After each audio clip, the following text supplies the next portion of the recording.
ನಲ್ಲಿ ಪ್ರಜ್ವಲ್ ಸಿಕ್ಕಿಬಿದ್ದಿದ್ದು ಟರ್ಕಿ ಟೆಕ್ನಾಲಜಿಯಿಂದ economical comparison of genital features ತಂತ್ರಜ್ಞಾನವನ್ನ ಇಲ್ಲಿ ಬಳಸಲಾಗಿದೆ. ಟರ್ಕಿಯಲ್ಲಿ ಬಳಕೆ ಇದ್ದಂತಹ ಟೆಕ್ನಾಲಜಿಯನ್ನ ಭಾರತದಲ್ಲಿ ಮೊದಲ ಬಾರಿಗೆ ಬಳಕೆ ಆಗಿದೆ.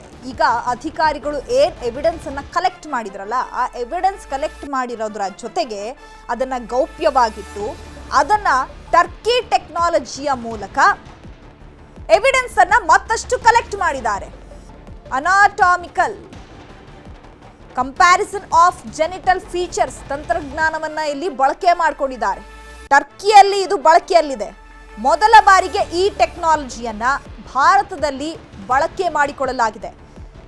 ಜನನೇಂದ್ರಿಯದ ಫಿಸಿಕಲ್ ಅಪಿಯರೆನ್ಸ್ ಪತ್ತೆ ಹಚ್ಚುವಂತಹ ತಂತ್ರಜ್ಞಾನ ಇದು. ಫಿಂಗರ್ ಪ್ರಿಂಟ್ ಮಾದರಿಯಲ್ಲಿಯೇ ಖಾಸಗಿ ಅಂಗದ ಗುರುತನ್ನ ಪತ್ತೆ ಮಾಡಲಾಗುತ್ತೆ. ಮೊದಲು ವಿಡಿಯೋ ಸ್ಕ್ರೀನ್ ಶಾಟ್ ತೆಗೆದು ಹೈ ರೆಸಲ್ಯೂಷನ್ಗೆ ಅದನ್ನ ಕನ್ವರ್ಟ್ ಮಾಡುತ್ತೆ.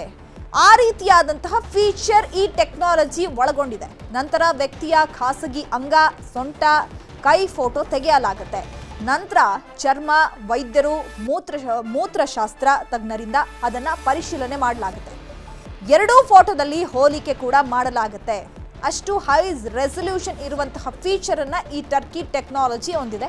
ಅದನ್ನ ಈಗ ಮೊದಲ ಬಾರಿಗೆ ಭಾರತದಲ್ಲಿ ಯೂಸ್ ಮಾಡಿಕೊಳ್ಳಲಾಗಿದೆ. ಕಡೆಗೆ ವಿಡಿಯೋದಲ್ಲಿ ಇರೋದು ಅದೇ ವ್ಯಕ್ತಿ ಅಂತ ಪತ್ತೆಯಾಗುತ್ತೆ. ಯಾವುದಾದರೂ ಒಂದು ಭಾಗ ಹೋಲಿಕೆ ಸಿಕ್ಕರೂ ಆರೋಪಿ ಪತ್ತೆಯಾಗುತ್ತೆ. ಟರ್ಕಿ ಟೆಕ್ನಾಲಜಿ ಬಳಿಕ ಸಕ್ಸಸ್ ಆಗಿದ್ದಾರೆ SIT ಟೀಮ್.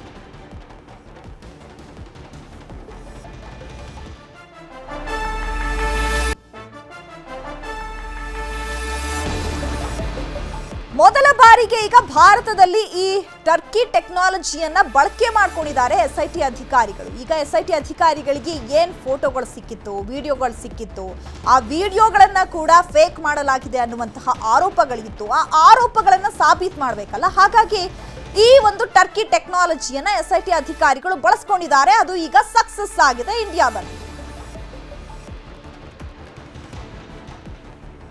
ಈ ಬಗ್ಗೆ ಮತ್ತಷ್ಟು ಮಾಹಿತಿಯನ್ನು ಕೊಡ್ತಾರೆ ನಮ್ಮ ಪ್ರತಿನಿಧಿ ಮುನಿರಾಜು. ನೇರ ಸಂಪರ್ಕದಲ್ಲಿ ಜಾಯ್ನ್ ಆಗಿದ್ದಾರೆ. ಮುನಿರಾಜು, ಭಾರತದಲ್ಲಿ ಮೊದಲ ಬಾರಿಗೆ ಈ ಟರ್ಕಿ ಟೆಕ್ನಾಲಜಿಯನ್ನ ಬಳಕೆ ಮಾಡ್ಕೊಂಡಿರುವಂತದ್ದು, ಇದನ್ನ ಮೊದಲ ಬಾರಿಗೆ ಭಾರತದಲ್ಲಿ ಬಳಕೆ ಮಾಡ್ಕೊಂಡಿರುವಂತದ್ದು ಎಷ್ಟರ ಮಟ್ಟಿಗೆ ಸಕ್ಸಸ್ ಆಗಿದೆ ಅಂಡ್ SIT ಅಧಿಕಾರಿಗಳು ಈ ಟೆಕ್ನಾಲಜಿಯನ್ನ ಯಾವ ರೀತಿ ಯೂಸ್ ಮಾಡ್ಕೊಂಡಿದ್ದಾರೆ ಅಂಡ್ ಈ ಒಂದು ಟೆಕ್ನಾಲಜಿಯ ವಿಶೇಷತೆಗಳೇನು? ಚೈತ್ರ, ಏನು ಈ ಒಂದು ಪ್ರಕರಣದಲ್ಲಿ ಪೊಲೀಸರಿಗೆ ಮೊದಲು ಸವಾಲಾಗಿರುವಂಥದ್ದು ಆ ಫೋಟೋ ಮತ್ತು ವಿಡಿಯೋಗಳಲ್ಲಿರುವಂಥ ವ್ಯಕ್ತಿಯನ್ನು ಪ್ರೂವ್ ಮಾಡೋದು ದೊಡ್ಡ ಸವಾಲಾಗಿರುತ್ತೆ. ಯಾಕಂದರೆ ಏನು ಕೇಸ್ ಆರಂಭ ಆದ ಸಂದರ್ಭದಲ್ಲಿ ಇದೊಂದು ಮಾರ್ಫಿಂಗ್ ಅನ್ನೋ ರೀತಿಯಲ್ಲಿ ಸಾಕಷ್ಟು ಒಂದು ವಾದ ಕೂಡ ಆಗಿತ್ತು ಮತ್ತು ಚರ್ಚೆಗಳು ಕೂಡ ಆಗಿತ್ತು. ಆದರೆ ಅದನ್ನು ಪ್ರೂವ್ ಮಾಡಿ ಅದರಲ್ಲಿ ಇರುವಂಥ ವ್ಯಕ್ತಿ ಪ್ರಜ್ವಲ್ ರೇವಣ್ಣ ಆರೋಪಿನೇ ಅಂತೇಳಿ ತನಿಖೆ ಏನು ಪ್ರೂವ್ ಮಾಡೋದು ಒಂದು ಸವಾಲಾಗಿರುತ್ತೆ. ಆ ಸಲುವಾಗಿ ಪೊಲೀಸರು ತನಿಖೆಯನ್ನು ಕೈಗೊಂಡಾಗ ಟರ್ಕಿ ಮಾದರಿಯ ಒಂದು ಟೆಕ್ನಾಲಜಿಯನ್ನು ಇಲ್ಲಿ ಬಳಸ್ಕೊಂಡು ಅದರಲ್ಲಿ ಏನು ಫೋಟೋದಲ್ಲಿರುವಂಥ ಒಂದು ಏನು ವಿಡಿಯೋದಲ್ಲಿರುವಂಥ ಒಂದು ಫೋಟೋ ಏನಿದೆ ಅದನ್ನು ಕ್ಯಾಪ್ಚರ್ ಮಾಡಿ ಅದನ್ನು ಹೈ ರೆಸಲ್ಯೂಷನ್ಗೆ ಕನ್ವರ್ಟ್ ಮಾಡ್ತಾರೆ. ಅಲ್ಲಿ ಅದನ್ನು ವ್ಯಕ್ತಿಯಲ್ಲಿ ಆ ಒಂದು ವಿಡಿಯೋದಲ್ಲಿರುವಂಥ ವ್ಯಕ್ತಿ ಮತ್ತು ಆರೋಪಿತ ವ್ಯಕ್ತಿಯ ಒಂದು ಫೋಟೋವನ್ನು ತೆಗೆದು ಅದನ್ನು ಮ್ಯಾಚ್ ಮಾಡುವಂಥ ಕೆಲಸ ಆಗುತ್ತೆ. ಅಲ್ಲಿ ಹೈ ರೆಸಲ್ಯೂಷನಲ್ಲಿರುವಂಥ ಫೋಟೋ ಏನಿದೆ ಅದನ್ನು ಮ್ಯಾಚ್ ಮಾಡಿದಾಗ ಎರಡೂ ಕೂಡ ಹೋಲಿಕೆ ಆಗುತ್ತೆ. ವ್ಯಕ್ತಿಯ ಖಾಸಗಿ ಅಂಗ ಮತ್ತು ಸೊಂಟ ಮತ್ತು ಕೈಯನ್ನು ಫೋಟೋ ತೆಗೆದುಕೊಂಡು ಅದನ್ನು ಮ್ಯಾಚ್ ಮಾಡಿದಾಗ ಅದು ಆರೋಪಿತ ವ್ಯಕ್ತಿನೇ ಅಂತೇಳಿ ಕನ್ಫರ್ಮೇಷನ್ ಆಗುತ್ತೆ. ಆ ಬಳಿಕ ಅದನ್ನು ವೈದ್ಯರ ಸಮ್ಮುಖದಲ್ಲಿ ಒಂದು ಪರೀಕ್ಷೆಗೆ ಒಳಪಡಿಸ್ತಾರೆ. ಅಂದರೆ ಚರ್ಮ ರೋಗ ತಜ್ಞರು ಮತ್ತು ಅದೇ ರೀತಿಯಾಗಿ ಮೂತ್ರಶಾಸ್ತ್ರಜ್ಞನಿದ್ರೆ ಅವರ ಮುಖಾಂತರವಾಗಿ ಅದನ್ನು ಪರಿಶೀಲನೆಗೆ ಒಳಪಡಿಸಿ ಒಂದು ರಿಪೋರ್ಟನ್ನು ಕೂಡ ಪಡ್ಕೊಡ್ತಾರೆ. ಈ ಎಲ್ಲ ಪ್ರಕ್ರಿಯೆಗಳು ಕೂಡ ವೈದ್ಯರ ಸಮ್ಮುಖದಲ್ಲೇ ನಡೀತಾ ಇರೋದ್ರಿಂದ ಇದು ವೈಜ್ಞಾನಿಕವಾಗಿ ಅಪ್ರೂವಲ್ ಕೂಡ ಆಗುತ್ತೆ. ಆನಂತರ ಈ ಫೋಟೋದಲ್ಲಿರುವಂಥ ವ್ಯಕ್ತಿ ಮತ್ತು ಆರೋಪಿತ ವ್ಯಕ್ತಿ ಎರಡೂ ಕೂಡ ಒಂದೇ ಅಂತೇಳಿ ಕನ್ಫರ್ಮೇಷನ್ ಆದಾಗ ಪೊಲೀಸರು ಅದನ್ನು FSL ಮುಖಾಂತರವಾಗಿ ಅಧಿಕೃತವಾಗಿ ಒಂದು ದಾಖಲೆಯನ್ನು ಕೂಡ ಪಡ್ಕೊಳ್ತಾರೆ. ಅಂದರೆ ರಿಪೋರ್ಟನ್ನು ಪಡ್ಕೊಳ್ತಾರೆ.